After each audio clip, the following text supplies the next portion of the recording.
నిర్లక్ష్య కారణంగా వరి పంటలు ఎండిపోతున్నాయని, కాంగ్రెస్ ప్రభుత్వానికి సోయి లేదని, పరిపాలనపై దృష్టి సారించడం లేదని, కేవలం కేసీఆర్ను గత ప్రభుత్వాన్ని బదునాం చేయడమే పనిగా పెట్టుకున్నారని దేవరకద్ర మాజీ ఎమ్మెల్యే ఆల వెంకటేశ్వరరెడ్డి ఆరోపించారు.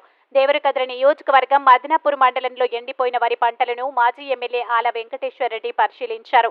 ఈ సందర్భంగా ఆయన మాట్లాడుతూ పాలమూరు జిల్లాలో 2014 ముందు పరిస్థితులు వస్తున్నాయని ఆయన ఆవేదన వ్యక్తం చేశారు.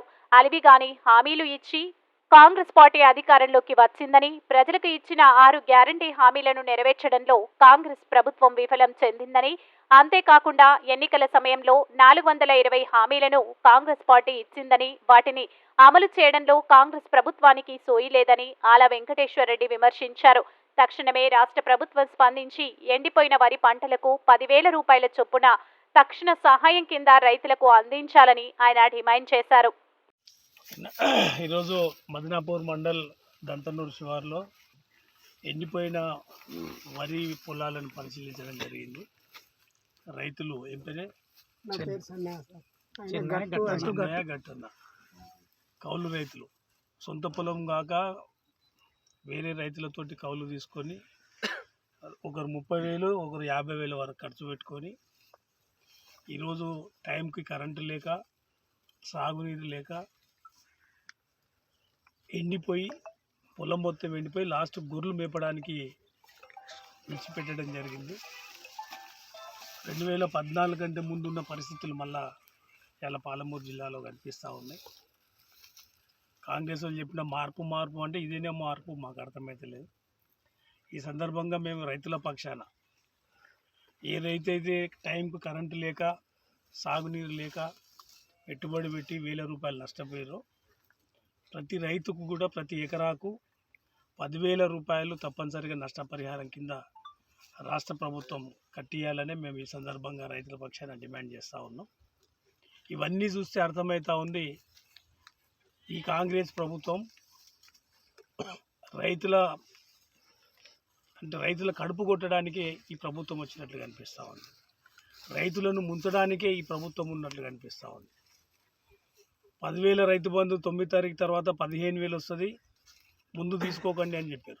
డిసెంబర్ 9 పోయినాయి, ఇప్పటికి 3 నెలలు అయిపోయాయి. ఇవాళటి వరకు పాత రైతు బంధు లేదు. కొత్త రైతు భరోసా అనేది పక్కకెడితే పాత రైతు బంధే ఇంతవరకు అందరికీ ఇవ్వలేదు. కరెంటు మానిటరింగ్ చేసే సరైన వ్యవస్థ లేక ఇలా కరెంటు కూడా రోజుకు 5-6 సార్లు డ్రిప్ అవుతూ ఉంది. పంటలు ఎండిపోతున్నాయి. ఏదైతే మాటలు ఇచ్చిరో మాటలన్నీ ఒక్కొక్కటి తప్పుకుంటూ వస్తూ ఉన్నారు. పాలన మీద మైండ్ పెట్టక, రివ్యూలు జరగక ఇలా తాగునీటి మిషన్ భగీరథ కూడా ఇలా గ్రామాల్లో తాగునీటి ఎద్దడి ఏర్పడ్డది. వాళ్ళు ఎంతసేపు ప్రభుత్వం ఏర్పడ్డ నాటి నుంచి నేటి వరకు కేసీఆర్ని ఎట్లా తిట్టాలి, ఎట్లా ఈ పాత ప్రభుత్వాన్ని బదనాం చేయాలన్న ఆలోచనే తప్ప మాకంటూ ఒక అవకాశం వచ్చింది, ప్రజలు అవకాశం ఇచ్చారు, కేసీఆర్ కంటే గొప్పగా ఎట్లా పాలన అందించాలన్న సోయి ఈ ప్రభుత్వానికి లేదు. స్పష్టంగా అర్థమైపోతూ ఉంది. 2 లక్షల రుణమాఫీ డిసెంబర్ 9 అన్నారు, ఇవాళ వరకు 2 లక్షల రుణమాఫీ సంగతి లేదు. రైతు భరోసా ఎకరాకు 15,000 అన్నారు, అది లేదు. పెన్షన్ 2,000 4,000 చేస్తున్నామన్నారు, అది లేదు. 4,000 మన 2,500 మహిళలకు ప్రతి మహిళకు ఇస్తామన్నారు, దాదాపు 1,30,00,000 మంది మహిళలకు ఇయ్యాలకు, అది లేదు. అంటే అన్నీ అల్విగాని హామీలు ఇచ్చిర్రు, అబద్ధాలు చెప్పారు, ప్రచారం చేసిర్రు, మాయమాటలు చెప్పి ఓట్లు వేసుకున్నారు. ఇవాళ చేతులు ఎత్తేసి కూర్చున్నారు. ఇవాళ ఎంత గొప్పగా మానిటరింగ్ చేయాలి. ఇలా పంటలు చేతికి వచ్చినాయి. గా రైతు 50,000 ఖర్చు పెట్టి గీ కౌలు రైతు 30,000 ఖర్చు పెడితే 30,000 నష్టపోతే ఆ కుటుంబం ఎట్లా రోడ్డు మీద పడిపోయింది కదా ఆటోమేటిక్గా. ఆయనకి 7.5 ఎకరాలు ఉంటే ఇవాళ వరకు రైతు బంధు ఇవ్వలే. ఉల్టా ఆయన సొంతం మళ్ళీ 50,000 ఖర్చు పెట్టుకున్నాడు. ఆ పైసలు రాకపోయి ఉల్టా ఈ పైసలు కూడా నష్టం జరిగిపోయాయి. మార్పు అని ప్రచారం చేశారు. ఇదేనా మార్పు? అందుకే ఇప్పుడైనా పరిపాలన మీద సోయి తెచ్చుకోవాలి, పరిపాలన మీద దృష్టి కేంద్రీకరించాలి. ఎంతసేపు కేసీఆర్ గారిని తిట్టడం, పాత ప్రభుత్వాన్ని తిట్టడం, ఇంకా ఎన్ని రోజులు టైం పాస్ చేస్తారని అడుగుతున్నాం మేము. ఇంకా ఎన్ని రోజులు మాయమాటలు చెప్తారు? 100 రోజులు అయిపోయింది కదా. మీ 6 హామీలు ఏమైనాయి? ఉద్దర హామీల కాడికి అమలు చేసారు. ఆ బస్సులు రోజు ఖర్చు పెట్టేది లేదు, వానికి ఆర్టీసీకి ఇచ్చేది లేదు, ఆ మహిళలకు ఉచిత బస్సు అనేది పెట్టారు. సిలిండర్లు ఉన్న సిలిండర్ల సంఖ్య ఎంత, మీరు మొన్న ఇచ్చింది ఎంత? అసలైన హామీలు ఏవైతే 13 హామీలు ఉన్నాయో, యాక్చువల్గా లెక్క ప్రకారం చూస్తే 420 హామీలు ఇచ్చారు. కానీ మీరు 6 గ్యారెంటీల్లో ఇచ్చిన 13 హామీల్లో ఏది పూర్తిగా ఒక్కటి కూడా ఇంప్లిమెంట్ చేయలేదు. ఒక బస్సు తప్ప.